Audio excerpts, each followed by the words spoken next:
Un jour, dans un avenir proche, les rivières et les courants menacent de ravager le pays, et des milliers de personnes sont toujours sans électricité à la suite d'horribles tornades. 3 ouragans viennent juste de frapper le sud de la ville. Et maintenant, un tremblement de terre. Je n'ai jamais vu une météo aussi épouvantable. Mettez-vous à l'abri.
Les livres de prophéties bibliques sont longtemps restés imprégnés de mystères.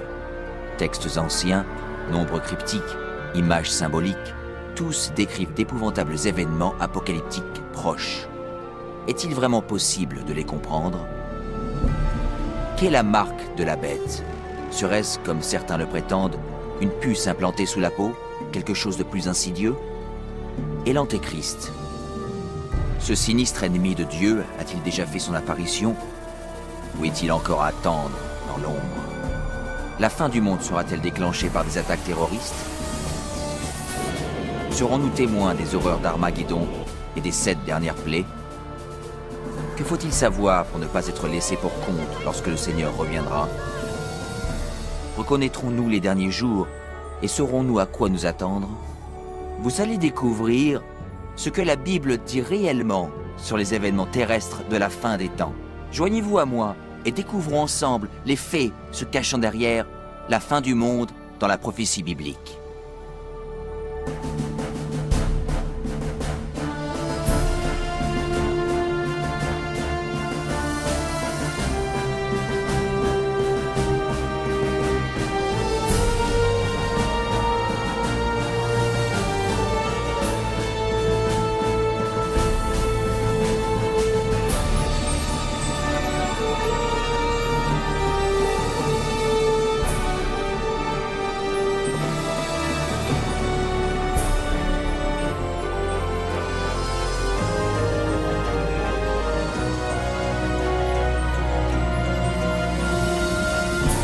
les derniers événements de la prophétie biblique.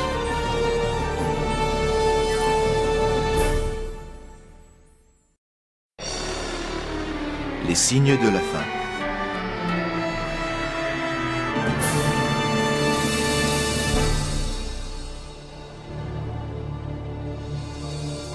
Toi, Daniel, tiens secrète ces paroles, et scelle le livre jusqu'au temps de la fin. Plusieurs alors le liront, et la connaissance augmentera. La fin du monde, cela arrivera-t-il vraiment? Si oui, quand? C'est l'une des questions les plus importantes et mystérieuses de tous les temps. Le prophète Daniel a clairement prédit que juste avant la fin du monde, nous serions témoins d'un enrichissement considérable de la connaissance. Est-ce arrivé? Prenons par exemple les moyens de transport.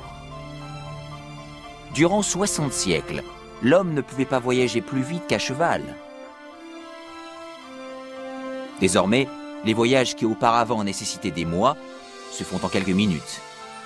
En une génération, la révolution informatique a apporté des changements époustouflants que nos ancêtres n'auraient jamais imaginés. Mais une interprétation plus exacte de ce verset serait ces enrichissements de la connaissance des livres prophétiques, et ce qui était prédit est également arrivé.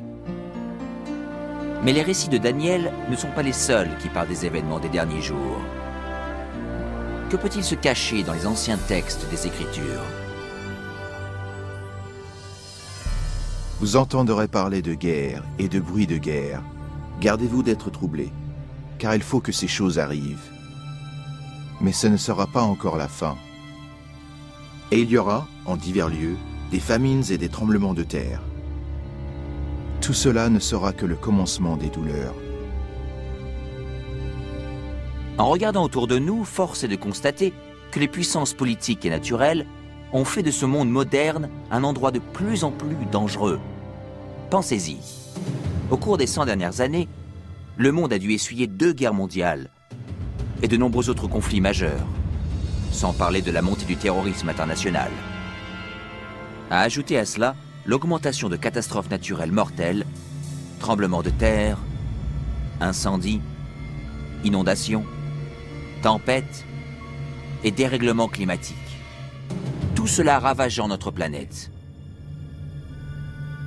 Étonnamment, l'apôtre Jean avait prédit un autre signe de la fin des temps, la capacité de l'homme à détruire la planète. Dans l'Apocalypse chapitre 11 verset 18, il est dit que le jour viendra où Dieu détruira ceux qui détruisent la terre. Il est évident que cette prophétie s'est vraiment réalisée. Durant des siècles, l'homme ne pouvait que lancer des flèches enflammées ou tirer des boulets de canon. Nous possédons désormais des armes dévastatrices, pouvant anéantir la vie sur cette planète. En réalité, Jésus avait même prédit que si son arrivée était repoussée, aucun être ne survivrait. Le Christ nous avait prévenu que nous aurions à faire face à tous ces dangers, mais que ceci ne serait que le début de la fin. Est-il possible que la fin du monde soit réellement déclenchée par l'humanité? Sache que dans les derniers jours, il y aura des temps difficiles, car les hommes seront égoïstes, amis de l'argent, fanfarons, hautains, blasphémateurs, rebelles à leurs parents, ingrats, irreligieux, insensibles, déloyaux, calomniateurs, intempérants, cruels, ennemis des gens de bien.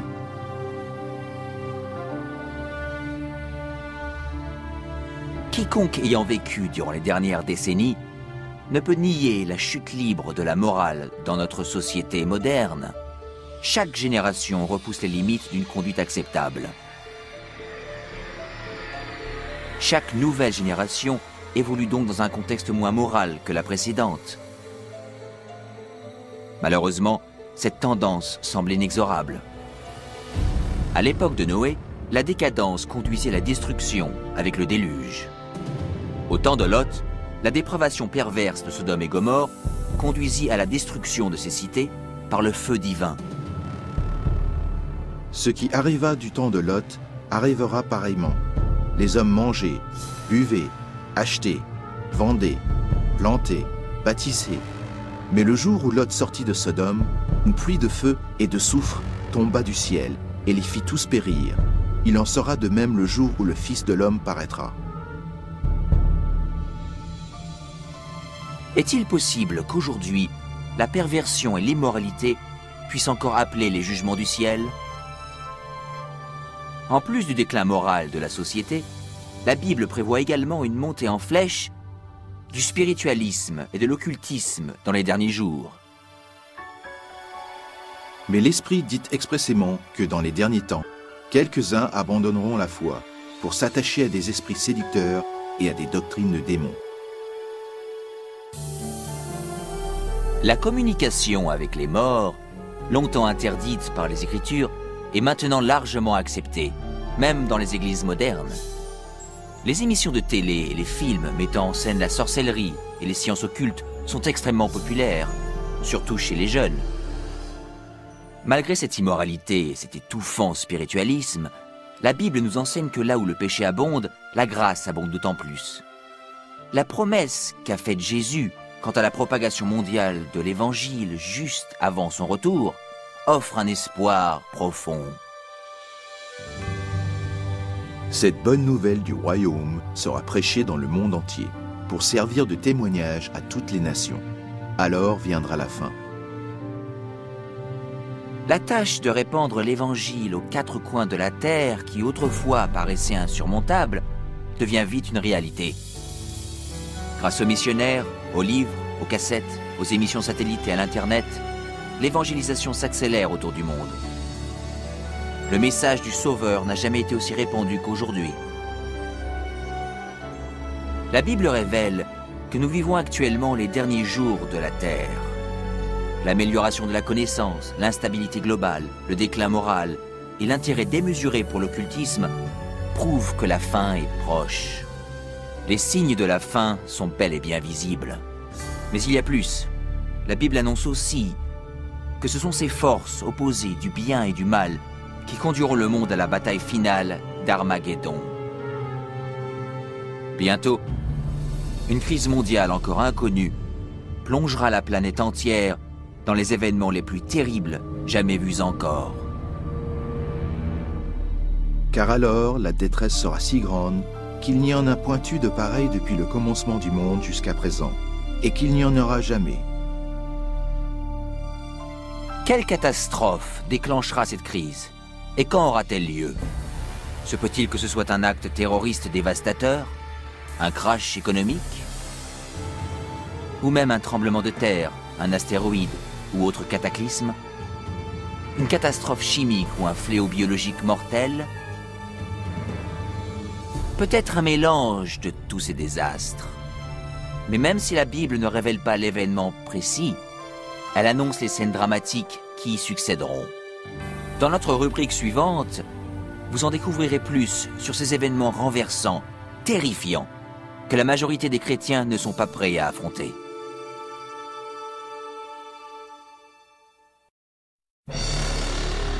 Un monde polarisé.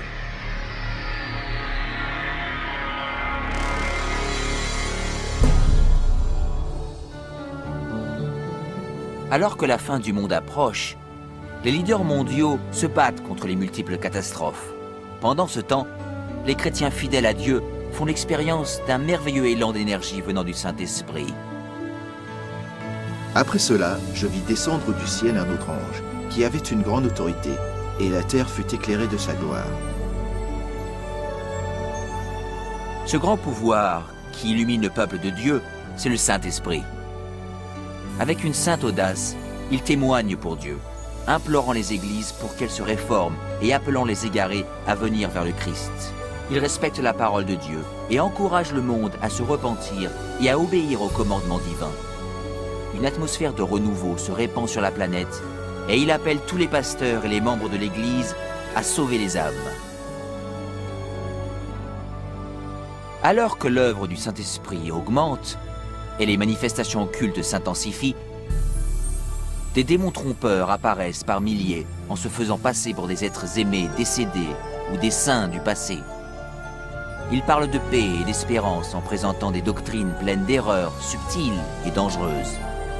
La Bible nous prévient. Car ce sont des esprits de démons qui font des prodiges. Comme on le suppose, ces manifestations ont une grande influence, et très peu se prononcent contre elles. Jusqu'ici, les familles et les églises sont restées inefficaces dans leur tentative d'enrayer cette vague de malfaisance mondiale. Au cœur de cette agitation politique, morale ainsi qu'environnementale, les hommes cherchent le moyen de bloquer cette immoralité grandissante que nous avons aujourd'hui. Poussés par les électeurs, les leaders religieux et politiques mettent en place des mesures légales plus fortes pour restaurer les principes divins et la paix. Sous cette pression, le gouvernement vote des lois allant à l'encontre des principes de Dieu.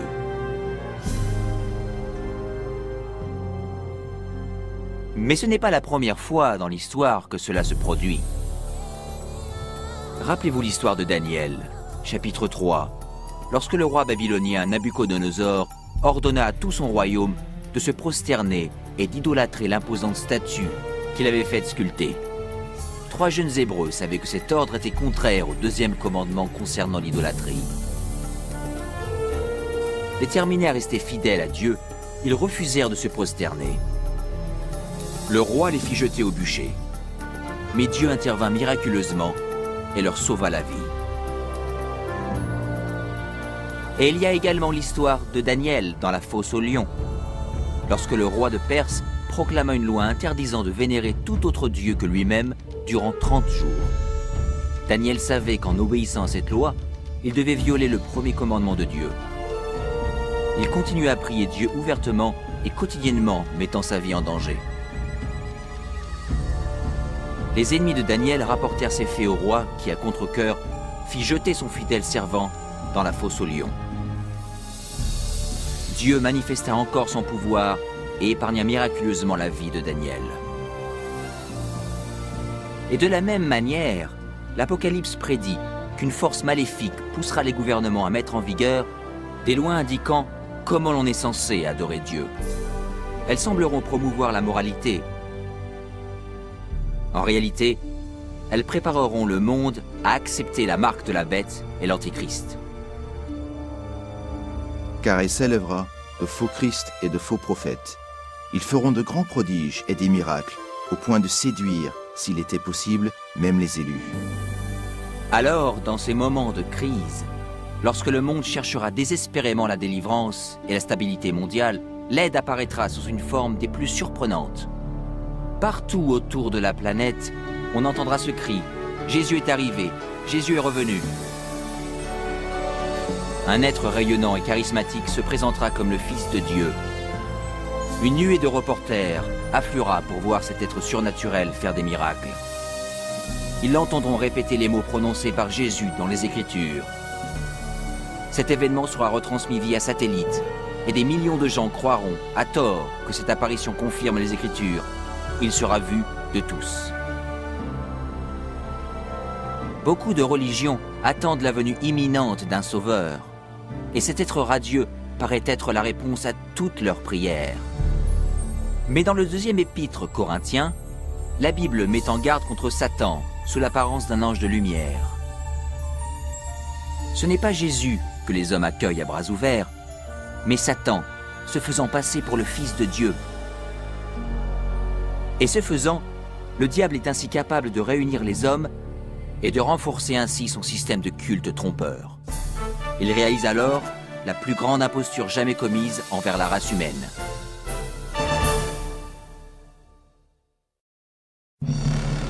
La période d'essai s'achève.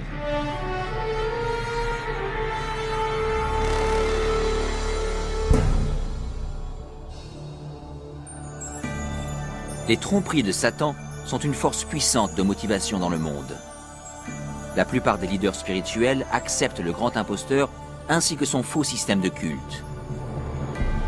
Alors que les catastrophes s'intensifient, les chefs d'église veulent pousser la planète à adhérer aux doctrines trompeuses de cet imposteur et faux messie. C'est ici la persévérance des saints qui gardent les commandements de Dieu et la foi de Jésus. Mais tous ne sont pas dupes. Certains se rendent compte que la Bible avait prédit cette supercherie. Et ils savent que le but de ce faux messie est d'éloigner les hommes des commandements de Dieu. Mais ce n'est pas la première fois que Satan apparaît en ange de lumière. Lorsque le Christ fut tenté dans le désert, Satan lui apparut, déguisé en glorieux messager de Dieu. Le diable révéla sa vraie identité lorsqu'il incita Jésus à désobéir à la parole de Dieu. Et une fois de plus, avec des tactiques semblables, le diable tenta de pousser le monde à bafouer la loi de Dieu. Nul ne peut servir deux maîtres, car ou il haïra l'un et aimera l'autre, ou il s'attachera à l'un et méprisera l'autre. Vous ne pouvez servir Dieu et Mammon. Le monde entre alors dans une période de décision. Le faux Christ et la discorde mondiale polarisent le monde en deux groupes bien distincts. Ceux qui suivent la Bible et ceux qui suivent la bête. L'inquiétude remplit le cœur des hommes et la religion est le thème principal dans l'esprit de tous. Dans les interviews à la télé et à la radio, ainsi que dans les débats, les vrais disciples de Dieu sont portés devant les leaders mondiaux où ils fournissent les raisons bibliques de leur opposition au faux système de culte imposé aux masses. Les commandements de Dieu et ce qui constitue le vrai culte sont au centre de toutes les discussions. Motivés par le Saint-Esprit et par les arguments bibliques des serviteurs de Dieu, des milliers de gens à travers le monde quittent leurs églises sans vie et prennent position aux côtés des vrais disciples de Jésus. La question, doit-on obéir à Dieu ou à l'homme? Obéir aux coutumes ou aux Écritures? Polarise le monde entier en deux blocs opposés. D'un côté, ceux qui reçoivent le sceau de Dieu, et de l'autre, ceux qui reçoivent la marque de la bête. Que celui qui est injuste soit encore injuste, que celui qui est souillé se souille encore, et que le juste pratique encore la justice, et que celui qui est saint se sanctifie encore. Ce texte annonce clairement le prochain événement, lorsque chaque homme, femme et enfant prendra sa décision d'être pour ou contre le Christ. Et les fidèles, ceux qui respectent la parole de Dieu, seront de son côté, malgré une opposition intense. Et d'un autre, ceux qui acceptent les traditions religieuses imposées par l'homme. Comme la porte de l'arche de Noé fut scellée avant le déluge, celle de la miséricorde est ainsi fermée au monde, et la grâce de Dieu n'est plus accessible. La deuxième venue du Christ est imminente. Mais tout d'abord, le monde doit subir la série de plaies la plus dévastatrice jamais endurée par l'humanité. Et j'entendis une voix forte qui venait du temple, et qui disait aux 7 anges, « Allez, et versez sur la terre les 7 coupes de la colère de Dieu. » Le premier alla, et il versa sa coupe sur la terre. Et un ulcère malin et douloureux frappa les hommes qui avaient la marque de la bête, et qui adorait son image. Tout espoir d'amélioration est détruit lorsque les 7 dernières plaies de l'Apocalypse s'abattent finalement sur notre planète. C'est le fléau le plus abominable jamais vu par l'homme, et c'est aussi le dernier. La première plaie est extrêmement douloureuse et effroyable, et cause une atroce souffrance pour les égarés. 6 autres suivent rapidement. L'eau des mers et des rivières se change en sang. Le soleil reçoit le pouvoir de brûler les hommes. Plaie après plaie se suivent. La terreur règne sur les peuples de la terre, frappés de panique. Pendant ce temps, une partie des rescapés trouve refuge à l'écart, où ils sont protégés et soutenus par les anges de Dieu. D'autres sont jetés dans des prisons. Alors qu'ils semblent oubliés par l'homme, ils ne sont pas oubliés par Dieu. Les fidèles sont protégés des plaies comme les enfants d'Israël furent préservés du fléau qui s'abattit sur l'Égypte. Les fidèles traversent alors une terrible période de quête spirituelle. Leur seule pensée devient « Sommes-nous dans les pas de Dieu ?» Ils trouvent la tranquillité en faisant confiance aux promesses de Dieu. Et le dragon fut irrité contre la femme, et il s'en alla faire la guerre au reste de sa postérité, à ceux qui gardent les commandements de Dieu et qui ont le témoignage de Jésus. Convaincus par le faux Christ, les misérables égarés pensent que leur seul espoir de se débarrasser de ce fléau est d'éliminer leurs opposants. On décide donc de rechercher et d'exterminer en une journée le peuple de Dieu qui se raccroche aux Écritures. Sur le champ de bataille spirituel, ceux qui suivent les traditions de l'homme et adorent la bête affrontent ceux qui aiment Jésus et obéissent à ses commandements. Ceci est la dernière bataille d'Armageddon. La malfaisance du monde a atteint les limites de la patience de Dieu, et il est temps pour lui de secourir ses fidèles enfants.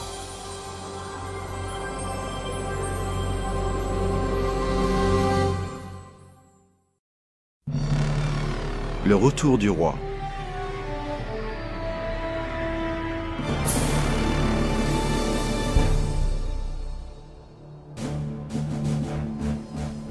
Au milieu de la nuit, on cria « Voici l'époux, allez à sa rencontre !» À l'heure la plus obscure, l'espérance tant attendue de tous les temps devient une réalité. La voix autoritaire de Dieu se fait alors entendre. Le fait est accompli. La voix tonitruante remue les cieux. Un puissant tremblement de terre signale alors l'approche d'une grande armada céleste. Les enfants de Dieu, qui étaient blêmes et hagards, se redressent devant leurs oppresseurs, encerclés par un arc-en-ciel lumineux. Leurs visages resplendissent, car ils savent que leur Rédempteur et ses anges viennent les chercher. Voici, il vient avec les nuées, et tout œil le verra, même ceux qui l'ont percé, et toutes les tribus de la terre se lamenteront à cause de lui. Ce n'est pas un enlèvement secret, comme vous avez dû l'entendre. Toute personne sur Terre assiste à cet événement extraordinaire, et la plupart en sont terrifiés. Les égarés s'enfuient vers les cavernes, tentant en vain de se cacher du roi sacré. Et comme Jésus l'avait promis, les êtres malveillants qui avaient marqué son procès et sa crucifixion sont élevés de leur tombe pour le voir arriver dans un nuage de gloire. Car le Seigneur lui-même a un signal donné, à la voix d'un archange et au son de la trompette de Dieu, descendra du ciel, et les morts en Christ ressusciteront premièrement. On entend alors une trompette résonner dans les cieux. Et la voix toute puissante du Sauveur appelle les saints endormis depuis des siècles. Réveillez-vous, vous qui dormez dans la poussière, et levez-vous. Sur toute la terre, une armée de saints se lève de leur lit de poussière. Ils apparaissent dans des corps jeunes, glorifiés et immortels, sans aucune trace de maladie ou de défiguration. Ensuite, ceux qui ont traversé la période trouble sont également transformés.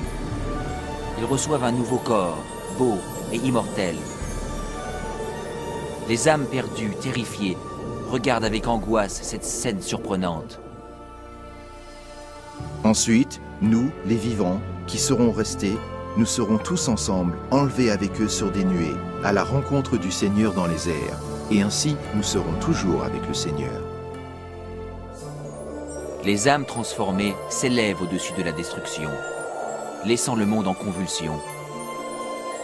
Ils rejoignent leur Sauveur parmi les nuées d'anges. La peine, le péché et les souffrances resteront derrière eux. Le voile qui les séparait de leur Seigneur est éliminé pour toujours, et ils contemplent leur Dieu et son divin visage en face à face.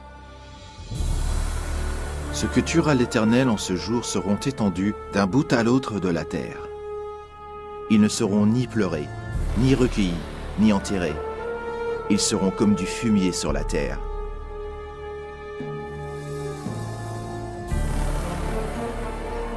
Au cours de la deuxième venue, le chaos règne sur la planète. Parmi les ouragans de démons hurlants, les tremblements de terre, les océans bouillonnants, les îles en disparition et les nuages menaçants, la terre est battue de grêlons gigantesques. Les âmes perdues encore vivantes sont bientôt détruites par la clarté de la présence du Seigneur. Leurs corps sont éparpillés sur la surface de la planète ravagée. Pour la première fois depuis sa création, la Terre est désormais complètement dépourvue de toute vie humaine. Seul Satan et ses anges déchus demeurent pour contempler les résultats de la rébellion.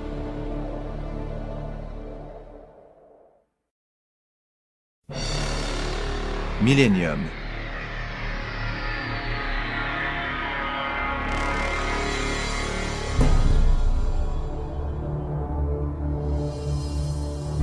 Puis je vis descendre du ciel un ange qui avait la clé de l'abîme et une grande chaîne dans sa main.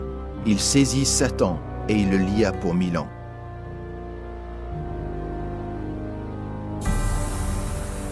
Entourés par le monde qu'ils ont ruiné, Satan et ses anges se retrouvent liés à la Terre pour 1000 années.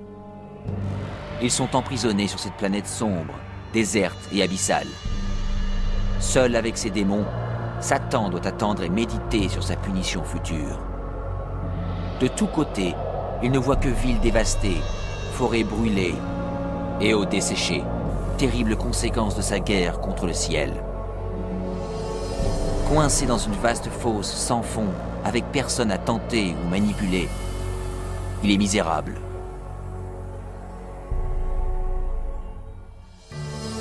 Et je vis des trônes, et à ceux qui s'y assirent fut donné le pouvoir de juger. Ils revinrent à la vie, et ils régnèrent avec Christ pendant 1000 ans. Alors que Satan médite seul sur son sort, les âmes rachetées profitent des gloires indescriptibles du ciel. Chacun rencontre son ange gardien qui répond aux multiples questions concernant sa vie sur terre.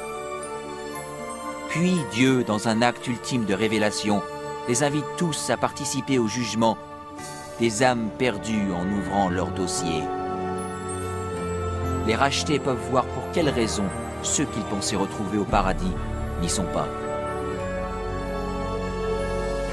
Les pensées les plus secrètes des égarés sont clairement exposées et le voile est levé sur leur bataille spirituelle. Les actes et motifs des anges déchus sont clairement visibles. La transparence de Dieu est à ce sujet remarquable. Comme Paul l'annonce dans le premier épître Corinthiens, chapitre 6, verset 2, les sauvés participent au jugement des âmes égarées. Avant qu'un seul pécheur soit puni, son dossier est revu par des humains comprenant les difficultés de la vie sur terre. Tous les maux et les faits des âmes perdues sont pesés devant la parole de Dieu. La justice de leur sentence est confirmée et l'ampleur de leur punition déterminée. À la fin des 1000 années, Jésus et les rachetés préparent leur retour sur terre. Satan, ses anges et les âmes perdues doivent faire face aux dernières conséquences de leurs actes. Les humbles hériteront de la terre, mais Dieu doit mettre en œuvre la phase finale de son jugement et purger l'univers des péchés.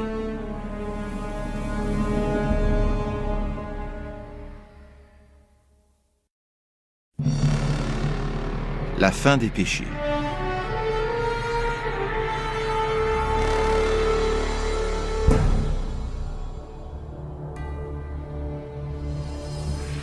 Et je vis descendre du ciel, d'auprès de Dieu, la ville sainte, la nouvelle Jérusalem, préparée comme une épouse qui s'est parée pour son époux. Après ces 1000 années de sabbat au paradis, le Christ et les rachetés retournent sur terre avec la nouvelle Jérusalem.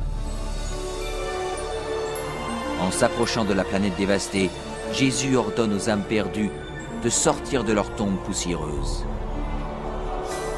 Entendant ces mots, les laissés pour compte de toutes époques et de tout lieu se présentent devant Dieu. Ils sont sauvés en gardant leur corps de mortels. Alors que Jésus descend du ciel, ses pieds touchent le mont des Oliviers. Le mont est anéanti par un immense tremblement de terre qui le transforme en une vaste plaine.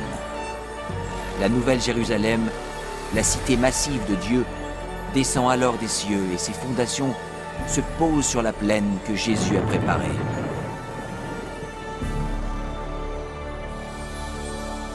Quand les 1000 ans seront accomplis, Satan sera relâché de sa prison, et il sortira pour séduire les nations, afin de les rassembler pour la guerre. Étonnamment, Satan réussit à tromper ses adeptes une dernière fois et les mobilise pour prendre par la force la cité céleste. Les généraux et les militaires se préparent pour cette bataille épique.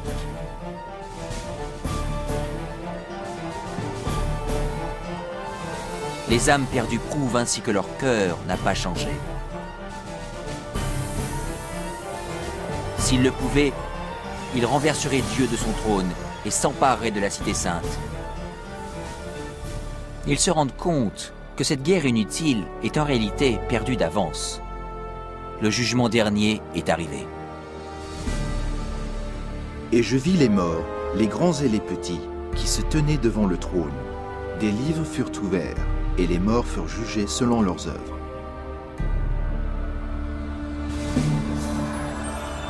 Le Seigneur apparaît alors sur son trône glorieux. Tous les plans de guerre des âmes malveillantes sont stoppés immédiatement. En contemplant le visage de Dieu, les égarés prennent douloureusement conscience de tous les péchés qu'ils ont commis. Ils se rappellent de chaque instant où ils ont tait leur conscience, où ils se sont éloignés des supplications du Saint-Esprit. Certains pensaient avoir caché avec succès leurs péchés de meurtre, crime ou autres vices. Avec honte, ils comprennent à présent les mots de Jésus que l'on trouve dans Luc, chapitre 12. Il n'y a rien de caché qui ne doive être découvert, ni de secret qui ne doivent être connus. Chacun comprend qu'il a, par son propre choix, rejeté le salut en voyant défiler sous ses yeux le panorama de sa vie. Tragiquement, la paix et la joie de ceux qui habitent dans la cité ne seront jamais les leurs. L'intense désespoir qui les envahit entièrement dépasse tous les mots. Les rebelles ne peuvent nier la justice de Dieu qui les déclare coupables. D'une seule voix, ils s'exclament « Justes et bons sont tes chemins, ô toi, roi des saints !» Et à genoux, ils vénèrent le prince de la vie. Et ils montèrent sur la surface de la terre, et ils investirent le camp des saints et la ville bien-aimée. Mais un feu descendit du ciel et les dévora. Finalement, le temps est venu pour les égarés de faire face aux conséquences irréversibles de leurs actes. Sans avertissement, l'Apocalypse descend des cieux. La terre se rompt et le feu jaillit des cavernes. Alors que l'enfer engloutit les âmes perdues, les justes restent sains et saufs dans les portes de la Nouvelle Jérusalem. Chaque pécheur est puni en fonction de ses actes. Ceux ayant peu péché sont rapidement détruits, alors que ceux étant coupables de crimes contre l'humanité souffrent plus longtemps. Et Satan, l'instigateur de tous les péchés, est destiné à souffrir encore plus. Pour Dieu, la punition des égarés est vraiment douloureuse. Mais c'est sa justice qui le requiert. La peine pour le péché est la mort. Sur la croix, Jésus a souffert de cette punition au nom de tous ceux qui accepteraient son sacrifice. Mais les égarés ont rejeté cette offrande et doivent maintenant payer eux-mêmes l'horrible prix du péché.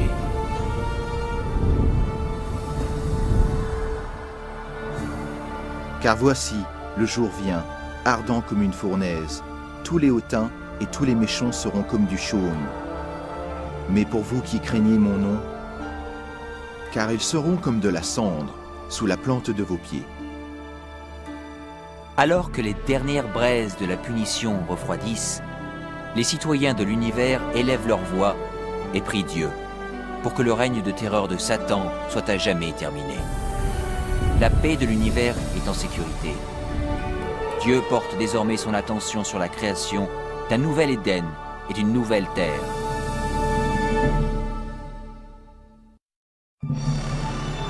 Une nouvelle terre.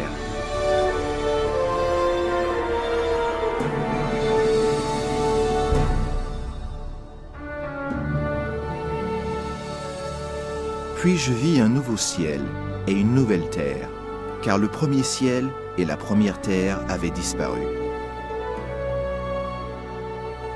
Après avoir purifié la terre par le feu, le Seigneur entreprend son merveilleux travail de renouveau. Avec le pouvoir de ses mots, la terre retrouve son apparence d'Éden originel. Il fait entendre sa voix et un tapis de végétation luxuriante recouvre la planète.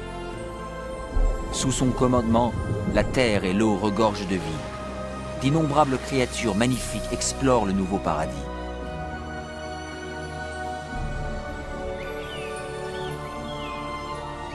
L'atmosphère vivifiante est pure et douce. La terre est le reflet de la création.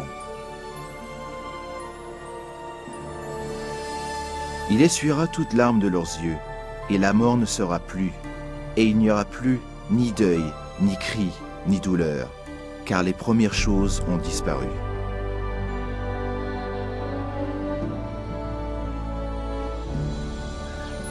La sécurité de l'univers est assurée. Avec la Nouvelle Jérusalem comme capitale, tous les êtres créés se réjouissent de l'amour de Dieu. Ceux qui ont été sauvés de la destruction éternelle partagent un lien spécial avec leur Créateur qu'aucun autre être céleste ne peut apprécier.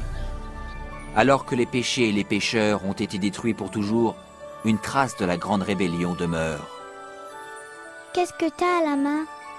Ce sont les cicatrices sur les mains, les pieds et le côté de Jésus. Alors que s'écoulent les jours heureux de l'éternité, les souvenirs tristes et douloureux se dissipent dans la gloire et la splendeur des cieux. Les enfants immortels de Dieu peuvent désormais atteindre leurs plus grandes ambitions.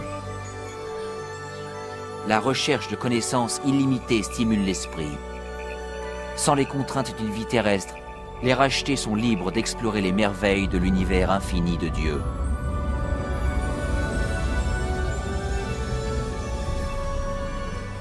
Le ciel est un endroit de paix et d'harmonie parfaite, où l'amour pour Dieu et les autres remplit tous les cœurs. La Bible promet que ce royaume éternel peut être votre éternel foyer. Jésus s'est sacrifié sur la croix pour vous offrir le pardon et la victoire sur les péchés. Plus que toute autre chose, il veut que vous habitiez avec lui sur cette nouvelle terre. Alors qu'il fait tout pour vous sauver, il ne peut vous forcer à accepter ce cadeau. Vous devez l'accepter vous-même. Irez-vous vers lui aujourd'hui? Demandez-lui maintenant et il viendra dans votre cœur.